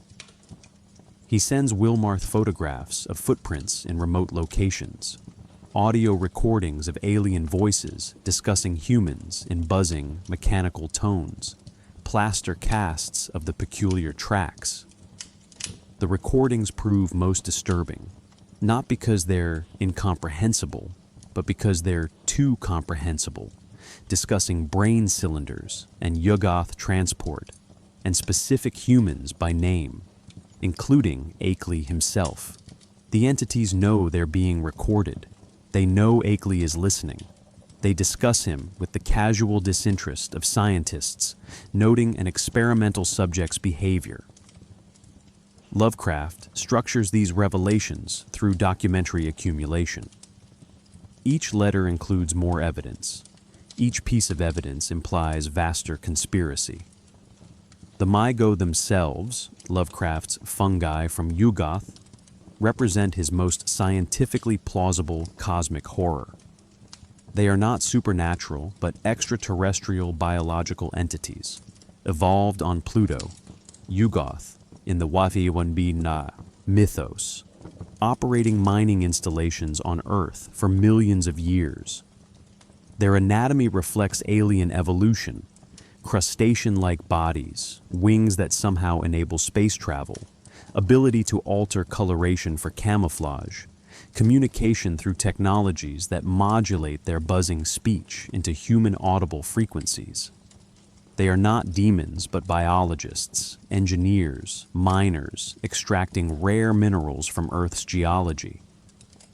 Humans occasionally discover their operations, and the Mygo respond not with violence, but with recruitment, offering certain individuals knowledge and experiences beyond human limitations in exchange for cooperation. The letters document Akeley's gradual shift from fear to fascination. Initial correspondence describes siege conditions, his isolated farmhouse under nightly attack, guard dogs killed, attempts to drive him from the property. Then the tone changes. Akeley writes that the Mygo have contacted him directly, that initial hostility resulted from misunderstanding, that they offer wonders beyond imagination. They have shown him the truth about the cosmos, multiple inhabited worlds, dimensional shortcuts enabling interstellar travel, technologies that preserve consciousness independent of biological substrate. Most seductively, they offer him journey to Yuggoth itself, experience no human has survived to describe. The letters grow increasingly enthusiastic, almost manic. They are more wonderful than I could have imagined. The whole cosmos is within their reach. This transformation sets the trap. Wilmarth, convinced by documentary evidence and Akeley's apparent sincerity, travels to Vermont for face-to-face meeting. The story's final third abandons epistolary structure for immediate narration. Wilmarth arriving at Akeley's farmhouse on dark evening, greeted by man he's corresponded with but never met. Akeley sits in darkened room, face heavily bandaged after alleged attack, voice oddly strained, explaining his recent discoveries in whispered tones. He shows Wilmarth the brain cylinders, metal containers housing extracted human brains, kept alive through alien biotechnology, equipped with sensory devices allowing continued perception. These individuals, Akeley explains, have transcended flesh, can travel to Yuggoth in cylinder form, experience realities biological humans cannot survive. The horror arrives through gradual wrongness accumulation. Akeley's dog, supposedly loyal guardian, seems unfamiliar with his master, growling and retreating. Akeley doesn't move from his chair, explaining injuries prevent mobility. His hands, visible in candlelight, appear oddly textured. Wilmarth hears whispered conversations from upstairs, buzzing tones that match the recorded alien voices. Then, crucially, Akeley suggests Wilmarth might join the brain cylinder program. You'd be surprised at what the brain sees and feels after its body is gone. I'm going to take the plunge myself. He speaks of this with anticipatory excitement, describing it as liberation rather than mutilation. Wilmarth, exhausted from travel, retires to bedroom Akeley has prepared, struggling with growing unease he cannot quite articulate. The revelation comes through accident rather than investigation. Wilmarth wakes in night, hears sounds of activity, investigates. He discovers the bandages, wig, and gloves arranged in Akeley's chair. The man he spoke with was costume, puppet animated remotely, hollow prosthesis. The real Akeley is nowhere visible, though Wilmarth finds brain cylinder bearing his name among the collection. The recordings, the letters urging Wilmarth to visit, the enthusiastic descriptions of Migo benevolence, all were fabricated after Akeley's capture and extraction. The entities studied his correspondence style, mimicked his writing, lured Wilmarth to Vermont for identical processing. They wanted another brain for their collection, preferably someone who had documented their existence and whose disappearance might be explained as voluntary journey. Wilmarth flees, escapes only because the Migo apparently didn't expect him to discover deception so quickly. The story's conclusion emphasizes epistemological horror over physical threat. Wilmarth returns to Miskatonic, burns the correspondence, destroys the evidence. But the implications remain inescapable. The Migo's mining operations continue. Their human collaborators, genuine or simulated, persist in positions of influence, and Akeley's fate represents what awaits those who investigate too thoroughly. The brain cylinders suggest horror beyond death, consciousness preserved but imprisoned, awareness without agency, identity reduced to organ in jar, equipped with sensors. The Migo offer this as transcendence, and some humans apparently accept. Worse, others have their enthusiasm forged through personality simulation after extraction. The story refuses to clarify which humans genuinely collaborate and which have been replaced by puppetry. This uncertainty, who has been compromised, who speaks with their own voice, transforms every subsequent interaction Wilmarth has into potential trap. He cannot know if colleagues or friends have been recruited. The contamination is social as well as psychological, trust itself becoming impossible. Lovecraft creates perfect paranoia through plausible mechanism. Advanced technology, enabling perfect impersonation, makes every human relationship potentially fraudulent. August Derleth's systematization of Lovecraft's mythology represents both preservation and corruption of the original vision. After Lovecraft's death in 1937, Derleth appointed himself literary executor, publishing the deceased author's work while producing posthumous collaborations, based on fragmentary notes. More significantly, he imposed theological structure Lovecraft had deliberately avoided. Derleth divided cosmic entities into elder gods, benevolent, and great old ones, malevolent, creating good versus evil framework fundamentally antithetical to cosmic horror's philosophical foundation. Where Lovecraft's entities were indifferent, Derleth's were adversarial. Where cosmicism emphasized meaninglessness, Derleth imposed cosmic warfare. The systematization made the mythology more accessible. Gaming systems and reference guides loved clear hierarchies, but drained the existential dread that powered the original texts. This Derleth heresy influenced decades of derivative work. Lynn Carter's Zothic Legend Cycle, 1970s, and Brian Lumley's Titus Crow series, 1970s, 1980s, embraced the good God framework, producing pulp adventures where human sorcerers wielded elder sign defenses against Cthulhu's minions. These were cosmic horror as sword and sorcery, emphasizing action over dread, magical combat over existential crisis. The stories entertained but abandoned the philosophical engine that made Lovecraft's work genuinely disturbing. You cannot maintain cosmic indifference when protagonists routinely defeat great old ones through correct ritual applications. The horror collapses when humans prove cosmically relevant, when our actions matter to entities supposedly vast beyond comprehension.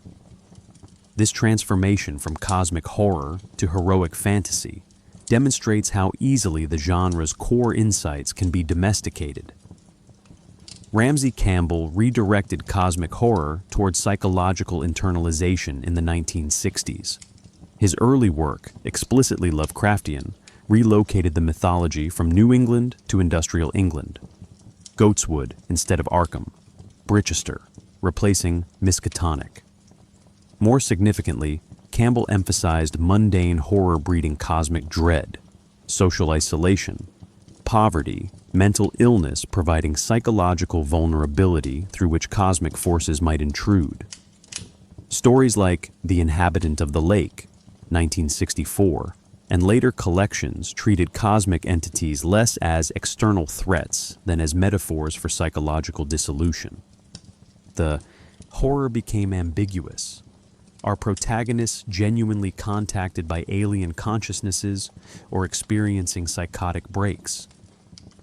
Campbell refused definitive answers, maintaining Lovecraft's epistemological uncertainty while grounding it in recognizable British working-class anxiety.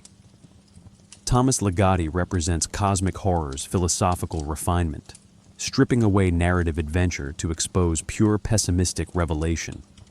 His collections, particularly Songs of a Dead Dreamer, 1986, and Grimscribe, 1991, treat cosmic horror as vehicle for anti-natalist philosophy. Ligotti's entities rarely possess names or physical forms. They manifest as ontological corruption, reality cancellation, the revelation that consciousness itself is disease and existence is mistake. The Last Feast of Harlequin revisits Lovecraft's backwoods cults through lens of existential nausea. The Shadow, the Darkness explores puppet horror as metaphor for determinism. Where Lovecraft grounded cosmic dread in materialist astronomy, Ligotti grounds it in philosophical pessimism, drawing from Schopenhauer, Zapffe, and Cioran. His work asks, what if the real cosmic horror is not alien entities, but the fact of existence itself? Contemporary authors have interrogated Lovecraft's racism while preserving cosmic horror's philosophical architecture.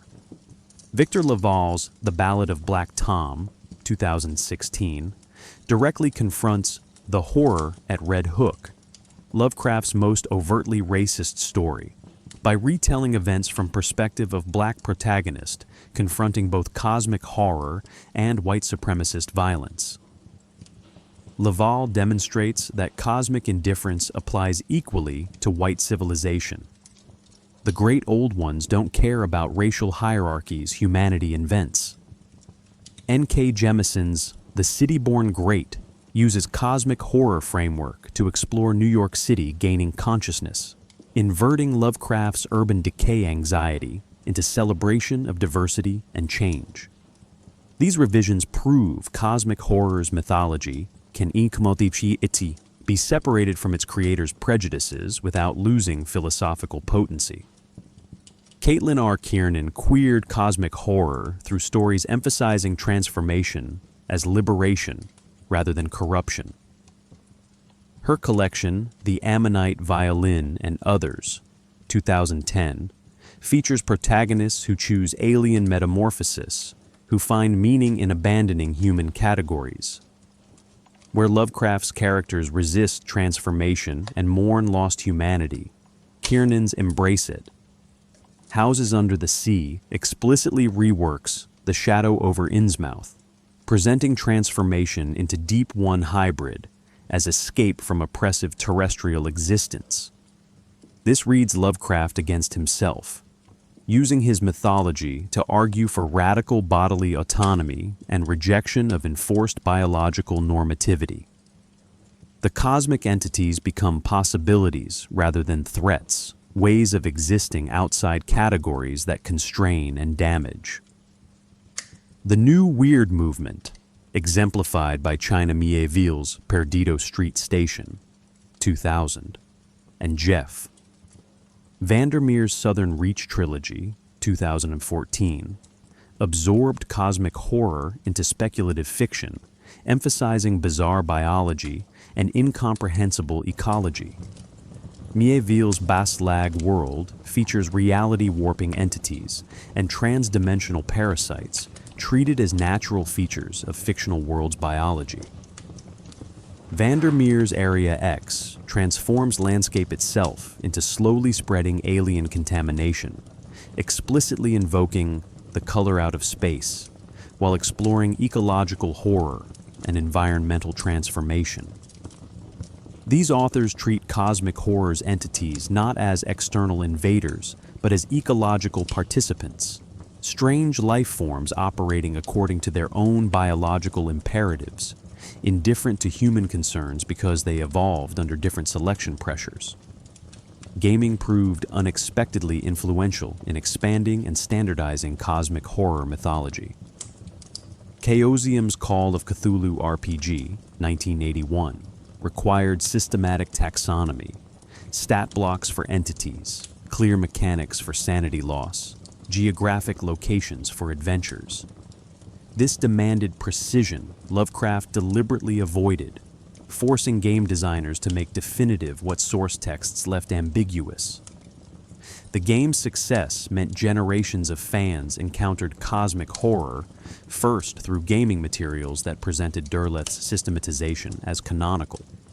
Arkham Horror board games, 1987, revised 2005, similarly required clear rules about entity behavior, summoning conditions, methods of sealing gates. The board game Eldritch Horror, 2013, went global, placing cosmic threats worldwide and requiring even more elaborate mythological infrastructure. Gaming didn't corrupt cosmic horror, but did transform it into something more manageable, more systematic, more knowable than Lovecraft intended. The SCP Foundation represents Internet-era collaborative cosmic horror, iterating Lovecraft's documentary style through wiki format and Creative Commons licensing. Beginning as 4chan posts in 2007, SCP, Secure, Contain, Protect, grew into vast collaborative fiction project documenting anomalous objects cataloged by Fictional Foundation. Entries mimic clinical documentation, item, team, object class, special containment procedures, creating bureaucratic horror through implication. Cosmic horror entities appear as SCPs requiring elaborate containment. SCP-26662 is accidentally worshipped elder god trying to escape cult attention. SCP-2317 is chained entity that will eventually break free and end reality. The format democratized cosmic horror creation while maintaining Lovecraft's key innovation, treating impossible entities as if they require systematic institutional response. Thousands of authors contributed, cross-referenced each other's creations, built shared mythology through collaborative editing. This was Lovecraft's Weird Tales Circle scaled to internet dimensions. Proving cosmic horror's methodology remains productive nearly a century after its formalization. The Necronomicon achieved what few fictional texts accomplish. It escaped fiction entirely, generating genuine belief in its existence among readers who should have known better. By the 1960s, occult bookstores regularly fielded inquiries about acquiring copies. University libraries received requests to view their restricted editions. The confusion was understandable. Lovecraft had documented the book's provenance with scholarly precision. Other authors referenced it across multiple publications, and the name itself, vaguely Arabic, vaguely Latin, sounded plausibly historical. When no authentic editions materialized, enterprising hoaxers filled the void. The Simon Necronomicon, 1977, claimed derivation from ancient Sumerian sources, cobbling together Mesopotamian deity names with Golden Dawn ritual structures and Lovecraftian terminology. The text was transparent fraud to anyone familiar with actual Mesopotamian religion, yet it sold hundreds of thousands of copies and remains in print decades later. What makes the Simon Necronomicon culturally significant is not its fraudulence, but its functional adoption by chaos magic practitioners. These occultists argued that sigils and rituals work through psychological mechanism. Belief creates results regardless of historical authenticity. If practitioners genuinely believed the Simon Necronomicon's formulas held power, then performing those rituals would produce subjective effects indistinguishable from real magic. This represented perfect postmodern appropriation, a fake grimoire based on fictional mythology wielded as genuine magical technology, because sincerity of belief matters more than historical truth. Lovecraft, materialist atheist, would have been horrified to learn his inventions were being treated as functional occult texts. Yet this transformation demonstrates cosmic horror's peculiar, mimetic potency. The ideas prove infectious enough to transcend their fictional origins. Urban exploration of Lovecraft's fictional geography continues, generating semi-serious tourist pilgrimages. Visitors to Massachusetts search for Innsmouth between Newburyport and Ipswich, despite no such town existing. Some claim Lovecraft based it on nearby Gloucester, citing its maritime history and occasional architectural similarities. Others argue for Marblehead or even Portsmouth, New Hampshire. These investigations miss the point. Lovecraft deliberately created composite locations, blending features of multiple real towns while inventing geography that couldn't be mapped. Yet the search persists because cosmic horror's power derives partly from geographic specificity. Unlike Transylvania's vague Gothic menace, Arkham has street addresses, university departments, and detailed architectural history. This precision invites attempts at correlation with physical reality, and the failure to find exact matches gets interpreted not as proof of fictionality, but as evidence of cover-up or misidentification. The satanic panic of the 1980s appropriated Lovecraft's entities as supposedly genuine demonic forces. Fundamentalist Christian literature warned that Dungeons and Dragons and heavy metal music exposed youth to actual occult entities, including Cthulhu and Nyarlathotep, treated not as literary creations, but as masks worn by traditional Christian demons. Jack Chick's infamous anti-occult comics depicted D&D players accidentally summoning real monsters through gameplay, conflating Lovecraft's invented mythology with satanic conspiracy theories. This represented cosmic horror's strangest cultural mutation, from materialist atheist fiction to evidence in religious panic about demonic influence. The entities became whatever believers needed them to be, proof that fiction contains dangerous truths, or proof that Satan disguises himself through seemingly harmless fantasy literature. Online folklore has generated new forms of Lovecraftian myth-making. Creepypasta communities produce stories treating cosmic horror entities as real phenomena requiring documentation and warning. The RLEA coordinates, 47° 9's, 126° 43 W, taken from Lovecraft's story, point to actual location in South Pacific, and internet users periodically investigate this point using Google Maps or maritime databases. They find nothing but open ocean, which gets interpreted as either disappointment or confirmation depending on disposition. Some note the location falls within the spacecraft cemetery, where decommissioned satellites are deliberately crashed. Others observe it's one of the most remote oceanic points from any landmass.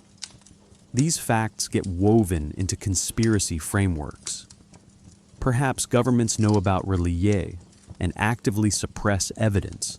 Perhaps the remote location was chosen precisely because something dangerous lurks there. Antarctic expedition rumors similarly blur Lovecraft's fiction with historical reality. Operation High Jump, 1946-1947, actual U.S. Navy Antarctic expedition, gets reinterpreted through "At the Habiubi, Mountains of Madness" lens. Believers claim the expedition was searching for, or encountered, something matching Lovecraft's Elder Thing City. That the expedition occurred less than a decade after the story's publication. That it involved extensive aerial photography and base establishment. That some participants' accounts remain classified.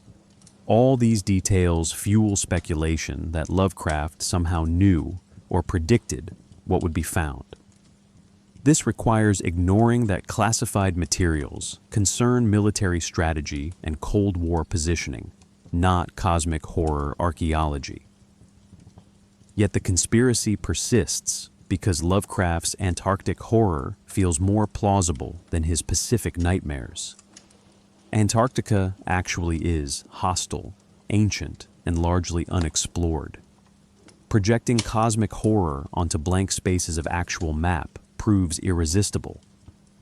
Why does cosmic horror attract belief more readily than other fictional frameworks? Part of the answer lies in Lovecraft's documentary style and scholarly apparatus, the stories present as research findings rather than imaginative fantasy. Part derives from the mythology's deliberate incompleteness, its fragments and gaps inviting elaboration. But the deepest reason may be psychological. Cosmic horror articulates genuine anxieties about human insignificance, and treating it as real provides perverse comfort. If the universe contains vast entities rendering humanity cosmically irrelevant, then individual failures and sufferings also become meaningless, not through liberation, but through subsumption into larger pattern. Belief in cosmic horror entities, paradoxically, offers explanatory framework for meaninglessness itself. This is why the hoaxes persist, why the searches continue, why people want Lovecraft's nightmares to be real. Not because cosmic indifference would be comforting, but because even terrifying meaning feels preferable to no meaning at all. Film has struggled with cosmic horror for structural reasons. The genre's power derives from suggestion and incomprehensibility, while cinema demands visual specificity. Early adaptations like The Haunted Palace, 1963, and Die Monster Die, 1965, abandoned Lovecraft's cosmic framework entirely, reducing stories to conventional Gothic horror with Vincent Price battling generic monsters in shadowy mansions. Roger Corman's The Dunwich Horror, 1970, cast Dean Stockwell as Wilbur Whately in psychedelic-era interpretation that emphasized hippie occultism over cosmic dread. These films failed because they visualized entities Lovecraft deliberately left indistinct, replacing suggestive horror with rubber-suited creatures that inevitably disappointed. The moment Cthulhu appears on screen as definite physical form, regardless of special effects budget, it loses the dimensionality and wrongness that textual description could imply without delivering. Stuart Gordon's Reanimator, 1985, succeeded by abandoning faithfulness entirely, transforming Lovecraft's Herbert, West Reanimator into splatter comedy that emphasized gore and dark humor over existential dread. The film made no pretense of cosmic horror. This was mad scientist schlock with borrowed character names. Yet by lowering expectations and embracing B-movie aesthetics, Gordon created something culturally persistent. Jeffrey Combs' manic portrayal of West became definitive. The glowing reagent entered pop culture iconography, and sequels followed. The film demonstrated that Lovecraft's stories might work better as tonal inspiration than direct adaptation. John Carpenter understood this with In the Mouth of Madness, 1995, which referenced Lovecraft's themes: reality-warping fiction, author as cosmic conduit, readers driven mad, without adapting specific stories. Carpenter's film interrogates what it means for fiction to become reality, for narrative to infect consciousness, treating cosmic horror as mimetic hazard rather than monster invasion. Event Horizon, 1997, transplanted cosmic horror into science fiction framework with surprising effectiveness. The titular spacecraft, equipped with experimental drive that folds space, returns from dimensional transit with crew missing and evidence of extreme violence. The ship itself has become malevolent or has brought something back from the dimension it accessed. Director Paul W.S. Anderson cited Lovecraft explicitly. At the Mountains of Madness in Space, exploration uncovering horrors that should remain undiscovered. The film's hell dimension, glimpsed through corrupted video footage, too disturbing to process fully, captured cosmic horror's essential technique, showing enough to horrify without explaining enough to domesticate. The ship's architecture distorts into non-Euclidean configurations, gravity fails in localized patches, and crew members experience visions suggesting consciousness itself has become unstable. This worked where direct Lovecraft adaptations failed because it understood cosmic horror as mechanism rather than specific monsters. More recent films have attempted Lovecraft with mixed results. Underwater, 2020, essentially remade The Call of Cthulhu as disaster movie. Deep-sea drilling awakens sleeping entity, infrastructure collapses, survivors flee towards surface, while massive creatures hunt them through darkness. The film's climax reveals Cthulhu analog, but keeps it mostly obscured through murky water and limited lighting. Color Out of Space, 2019, benefited from Nicolas Cage's committed performance and willingness to embrace chromatic impossibility through visual effects representing color that shouldn't exist. The film captured the story's slow contamination and biological wrongness more successfully than many adaptations, though still struggled with cosmic horror's fundamental problem. Rendering the unrenderable inevitably produces something specific and therefore limited. The Void, 2016, and Annihilation, 2018, represent cosmic horror's strongest recent film, manifestations, both emphasizing transformation and biological impossibility over monster encounters. The Void creates claustrophobic hospital siege where cultists outside and transforming victims inside suggest apocalyptic birth of something vast. Annihilation adapts Jeff Vandermeer's novel into meditation on self-destruction and alien ecology, the shimmer transforming everything it touches according to incomprehensible biological logic. These films work because they treat cosmic horror as process rather than antagonist. Not something to fight, but something to witness, survive, or surrender to. The horror lies in transformation itself, in losing coherent identity, in biology becoming fluid and mutable. Gaming achieved what film could not, functional cosmic horror through mechanics rather than representation. Call of Cthulhu RPG, 1981, introduced sanity as resource that depletes through exposure to cosmic truth. Characters lose sanity points when witnessing entities, reading grimoires, or comprehending forbidden knowledge. Accumulate too much sanity loss, and characters develop phobias, delusions, or permanent insanity. This mechanized Lovecraft's core insight, knowledge itself as danger, turning epistemological horror into gameplay. Players strategize around what their characters can safely learn, when to retreat rather than investigate, how to preserve enough sanity to function. The game's influence extended far beyond tabletop. Sanity mechanics appeared in Eternal Darkness, 2002, which broke fourth wall by having game itself glitch when character sanity dropped, making players question their console's functionality. Bloodborne, 2015, demonstrated cosmic horror's compatibility with action gameplay through gradual revelation structure. The game initially presents as Gothic Victorian horror, hunt beasts through plague-ridden city, but slowly reveals cosmic truth underlying surface reality. Insight, accumulated through discovery, literally changes what players perceive. New enemies appear, NPCs transform, the environment shifts.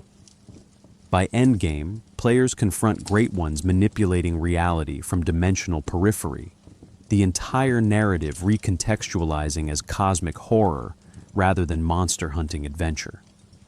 The game's Lovecraftian elements, parasitic old blood, ascended consciousness, insight causing madness, integrate mechanically rather than merely aesthetically.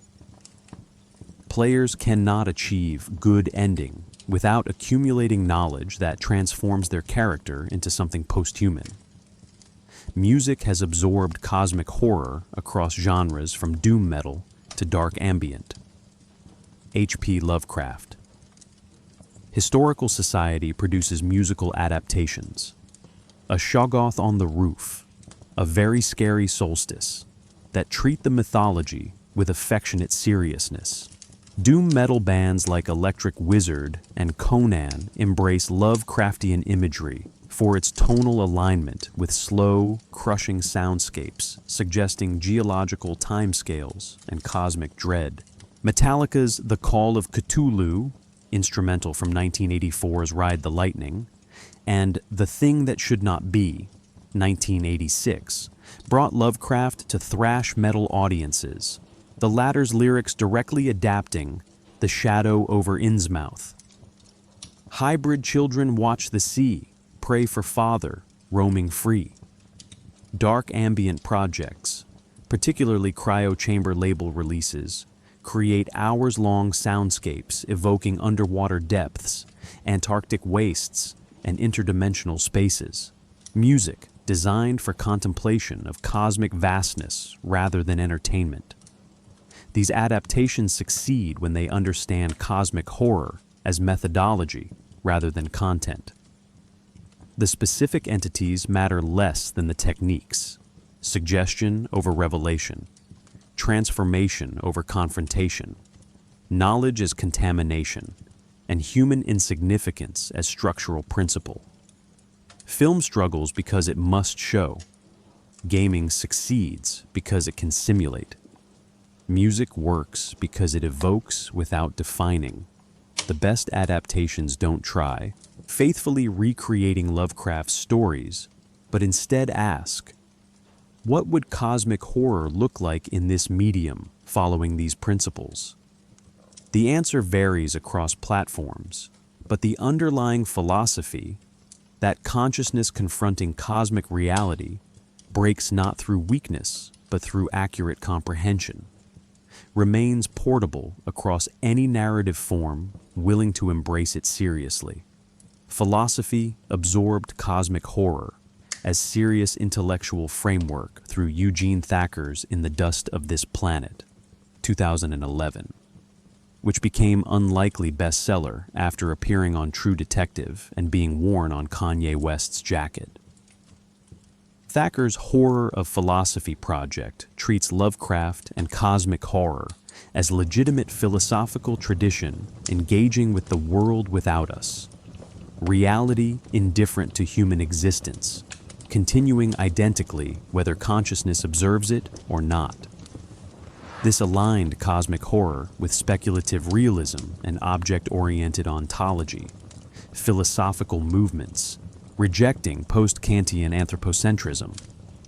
Thacker argues that horror fiction often articulates philosophical positions more honestly than academic philosophy, which tends to presume human thought can adequately capture reality's structure. Cosmic horror, by contrast, treats reality as fundamentally excessive to thought, producing philosophy through narrative rather than argument. Speculative realism, emerging in mid-2000s through philosophers like Graham Harman and Quentin Melissu, found unexpected ally in Lovecraft's materialism. Harman's object-oriented ontology proposes that objects exist independent of human perception and withdraw from full accessibility. We can never fully know any object, only interact with its surfaces and effects. This maps remarkably well onto Lovecraft's entities, which exist independently of human awareness and resist complete comprehension, even when encountered directly. The great old ones become philosophical examples, beings whose reality exceeds, human categories whose existence doesn't depend on being perceived, whose properties remain partially withdrawn regardless of investigation. Academic conferences on weird realism and speculative aesthetics now regularly feature papers analyzing cosmic horror as serious ontological investigation rather than mere genre fiction. Academia has confronted Lovecraft's biographical racism while attempting to preserve his literary innovations. Scholarly collections like New Critical Essays on H.P. Lovecraft, 2013, and Lovecraft and Influence, 2013, examine how his xenophobia structured his cosmic horror, fear of miscegenation, cultural contamination, and racial degeneration permeate stories nominally about alien entities. Critics like China Mieville argue for reading Lovecraft through his racism, recognizing how his prejudices shaped his mythology while refusing either simple condemnation or naive separation of art from artist. This scholarly attention legitimized cosmic horror as serious literary tradition worthy of academic analysis rather than dismissible pulp entertainment. University courses on weird fiction now regularly appear in English department catalogs, treating Lovecraft alongside Poe and Kafka as essential American Gothic author. Reclamation by authors from communities Lovecraft denigrated has produced some of cosmic horror's most interesting recent work. Victor Laval's The Ballad of Black Tom, 2016, retells the horror at Red Hook from perspective of black protagonist, demonstrating that white supremacist violence proves as cosmically horrifying as any great old one. N.K. Jemison's Broken Earth trilogy incorporates cosmic horror elements, ancient inhuman civilizations, Earth itself as hostile entity, powers that corrupt their wielders, while centering black and queer protagonists Lovecraft would have considered degenerate threats.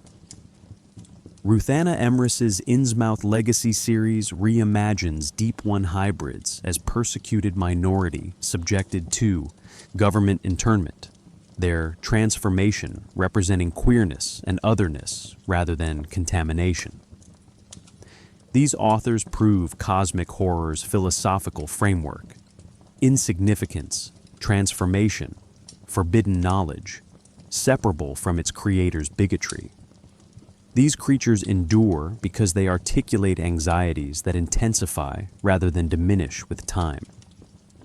When Lovecraft wrote during the 1920s and 1930s, astronomy was revealing galaxies beyond the Milky Way.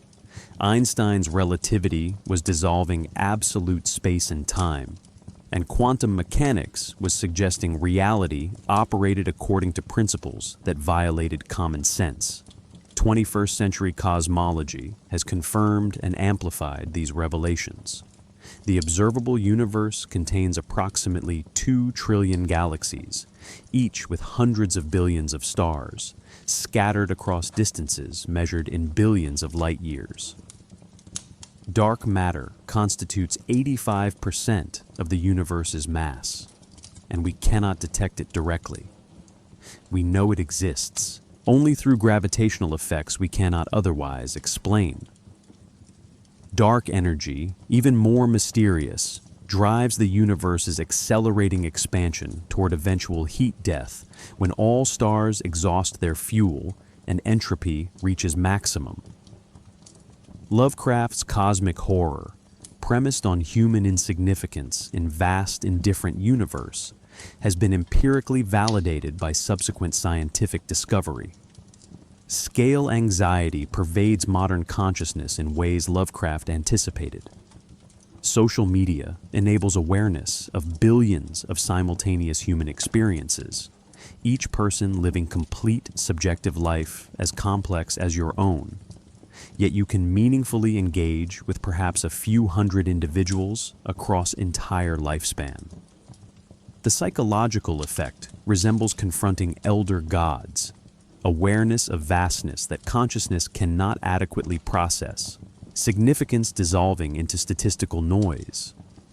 Climate change operates on geological timescales with consequences extending centuries beyond individual lives, requiring decisions whose full effects we'll never witness. The cosmic indifference Lovecraft described, entities operating at scales where human concerns don't register, manifests in systems we created but cannot control. Global markets, algorithmic content curation, surveillance networks processing more data than human minds can comprehend. We've built our own great old ones from mathematics and infrastructure. Mortality renders cosmic horror's pessimism especially acute. Humans die. The universe continues. Lovecraft's entities embody this disproportion. They existed before us, will exist after us, and our entire species' duration barely registers against their timescales. This was not metaphor, but accurate cosmological description. Current Earth formed 4.5 billion years ago. Complex multicellular life emerged perhaps 600 million years ago. Anatomically modern humans have existed for approximately 300,000 years. Industrial civilization spans barely 250 years. If Earth's history, compressed into 24-hour clock, humans appear at 11:58 p.m. All of recorded history occupies the final few seconds before midnight. We are not even footnote in planetary story, much less cosmic narrative. Lovecraft's horror derives from confronting this disproportion honestly, rather than seeking comforting mythologies of cosmic significance. The limits of knowledge haunt an era promising algorithmic omniscience. Lovecraft's forbidden grimoires that destroy readers map onto contemporary information hazards, documented concepts that harm those who understand them. Roko's basilisk, thought experiment in rationalist communities, supposedly poses danger merely by being comprehended, potentially obligating those aware of it to facilitate dangerous AI development. Anti-memetics in SCP Foundation lore, information that erases itself from memory, literalize Lovecraft's epistemological horror. These are not cosmic entities, but ideas themselves as hazardous material. Meanwhile, actual scientifics, knowledge includes genuine cognitive hazards, understanding statistical patterns of disaster risk, comprehending climate models predicting civilizational disruption, recognizing existential risks from technologies we're developing anyway. Some knowledge genuinely makes life psychologically harder without providing actionable solutions. Lovecraft understood that wisdom is not always beneficial, that some truths are incompatible with comfortable existence. Technology increases vulnerability rather than security, precisely as Nyarlathotep suggested. Lovecraft's crawling chaos brought modernity, electricity, radio, atomic physics, as cosmic threat. Contemporary technology follows this pattern. Social media enabling mass psychological manipulation, artificial intelligence developing capabilities we cannot predict or control, biotechnology enabling pandemic creation, nuclear weapons waiting in arsenals, climate technology arriving too slowly to prevent catastrophe. Each innovation connects humanity to forces we cannot adequately govern. The promise was mastery through understanding. The result increasingly resembles Wilmarth discovering the MIGO's brain cylinders. Technology enabling reduction of consciousness to extractable resource, identity to data stream, human experience to processable information. We built tools we cannot put down, systems we cannot turn off, dependencies we cannot escape. This is cosmic horror as technological reality rather than supernatural fiction. Yet humans persist in seeking meaning despite cosmic indifference, and this persistence itself becomes philosophically interesting. Lovecraft's characters who go mad from cosmic revelation represent one response: psychological breakdown when comforting illusions collapse. But humans also demonstrate remarkable capacity for creating meaning in absence of cosmic validation. Art, love, intellectual achievement, ethical commitment, none of these require universe to care, yet humans pursue them anyway. Existentialist philosophy, emerging contemporaneously with Lovecraft's work, addressed exactly this question: how to live authentically in universe without inherent meaning. Camus' absurdism, embracing life's meaninglessness while refusing suicide or false hope, offers alternative to Lovecraftian despair. Perhaps the real horror is not cosmic indifference, but our inability to accept it. Our psychological need for significance, constantly battling cosmological reality. Cosmic horror persists because it treats seriously what mainstream culture refuses to examine directly. Human consciousness may be accident, our values may be arbitrary, our extinction may be inevitable and meaningless, and the universe will continue identically whether we exist or not. These are not comfortable recognitions. They do not inspire uplift or heroism. They do not validate struggle or sanctify suffering. They simply describe reality as scientific materialism reveals it. Lovecraft's creatures, Azathoth's mindless bubbling, Cthulhu's dreaming indifference, Yog-Sothoth's total knowledge coupled with total absence of care, embody this cosmological reality as narrative beings.